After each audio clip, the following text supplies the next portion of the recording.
ഇന്ന് തന്നെ ഡൗൺലോഡ് ചെയ്യൂ. കാണൂ നിങ്ങളുടെ ഫേവറേറ്റ് ഷോസ്.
അയ്യോ, എന്തോ ചേച്ചി? അത് മോൾക്ക് പാലെടുത്തതാ. ഗ്ലാസ് അറിയാതെ കയ്യിൽ നിന്ന് താഴെ വീണു.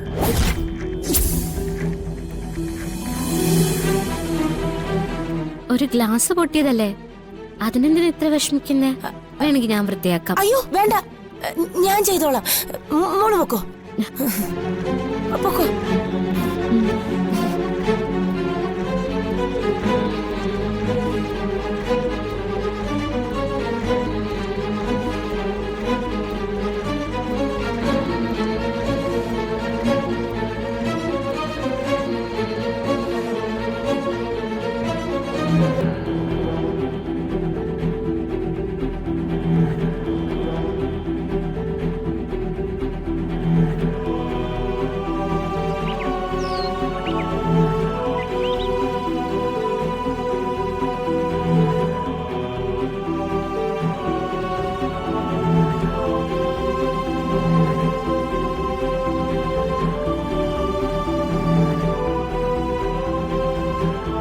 രാധയെ എങ്ങനെ കണ്ടുപിടിക്കും? അതിനൊരു മാർഗം കണ്ടെത്തിയേ പറ്റും. എല്ലാവരും കൂടി എൻ്റെ മുമ്പിലുള്ള എല്ലാ മാർഗങ്ങളും അടയ്ക്കുകയാണ്.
മുത്തശ്ശി അറിയിക്കാം. മുത്തശ്ശി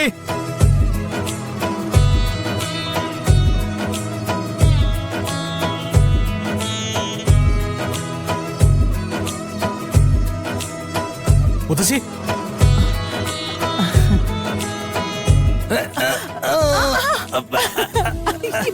വിടുടാ. എന്താടാ രാധിക മോള് തിരിച്ചു വന്നോ? ഇല്ല മുത്തശ്ശി, പക്ഷേ അയാൾ ഇനി ഒരിക്കലും എനിക്ക് നഷ്ടപ്പെടില്ല എന്ന് ദൈവം എനിക്ക് കാണിച്ചു തന്നു. ദേ, ഇത് കണ്ടോ? ഇത് ഞാൻ എന്റെ പെണ്ണിന്റെ കഴുത്തിൽ കെട്ടിയ താലിയാ. അച്ഛന്റെ അമ്മയുടെ മുമ്പിൽ വെച്ച് ഞാനിത് കാണിക്കാൻ ശ്രമിച്ചപ്പോ കാണാതിരുന്ന താലിയാ. അതെനിക്ക് കിട്ടി മുത്തശ്ശി. എവിടുന്ന മോനെ? എന്റെ മുറിയിൽ നിന്ന് തന്നെ കിട്ടിയ, ഞാൻ കിടക്കുന്ന കട്ടിലിന്റെ താഴേന്ന്. അപ്പൊ ഇത് സത്യമല്ലേ മുത്തശ്ശി? ഞങ്ങളുടെ ബന്ധം സത്യമല്ലേ മുത്തശ്ശി? ഈ മുത്തശ്ശി പറയുന്ന പോലെ ദൈവം അതിന് കാവലില്ലേ?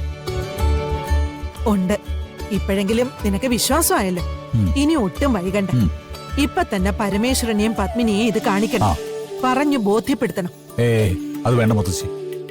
അച്ഛനോടും അമ്മയോടും ഇപ്പൊ പറഞ്ഞ അവരത് ചിലപ്പോ സമ്മതിച്ചു തരണമെന്നില്ല. ഈ താലി കാണിക്കേണ്ടത് അവരെയല്ല, രാധികയുടെ അച്ഛനെ, ദേവനാരായണൻ തിരുമേനിയെ. മുന്നോട്ട് പോകാനുള്ള സൂചന ദൈവം തന്നിട്ടും ഇനി ഞാനത് ചെയ്യാതിരിക്കുന്നത് മണ്ടത്തരവാ. ഞങ്ങൾക്ക് ഒന്നിച്ച് ജീവിക്കണം മുത്തശ്ശി. ഞങ്ങളുടെ സ്വപ്നങ്ങളെല്ലാം നടക്കണം. അതെ, ഞാനെന്നാ പോട്ടെ മുത്തശ്ശി. പോയിട്ട് വാ മോനെ.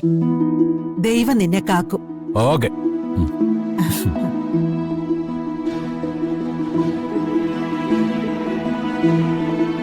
അവസാനം രാധിക മോളെ കിട്ടി. എന്റെ ഭഗവാനെ.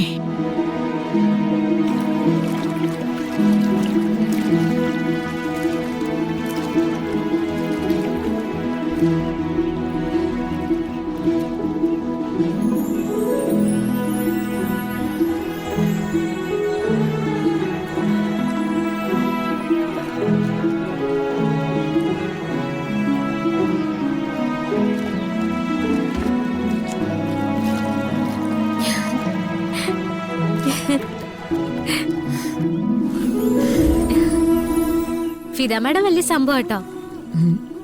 എന്തുപറ്റി? ഫിദ മാഡത്തിന് വഞ്ചി തൊഴാനൊക്കെ അറിയുമെന്ന് ഞാൻ ഒരിക്കലും കരുതിയില്ല. മോൾ എന്റെ കൂടെ ഉണ്ടല്ലോ. മോൾക്ക് സന്തോഷം കിട്ടുന്ന എന്ത് കാര്യവും ഞാൻ ചെയ്യും. ഇഷ്ടായോ ഈ യാത്ര? ഒരുപാട് ഇഷ്ടായി. ഞാൻ ചിലപ്പോഴൊക്കെ സ്വപ്നം കണ്ടിട്ടുണ്ട് ഇങ്ങനെ പോകുന്നൊക്കെ. സ്വപ്നങ്ങളൊക്കെ നടത്തി തരാനല്ലേ അമ്മ കൂടിയിരിക്കുന്നത്.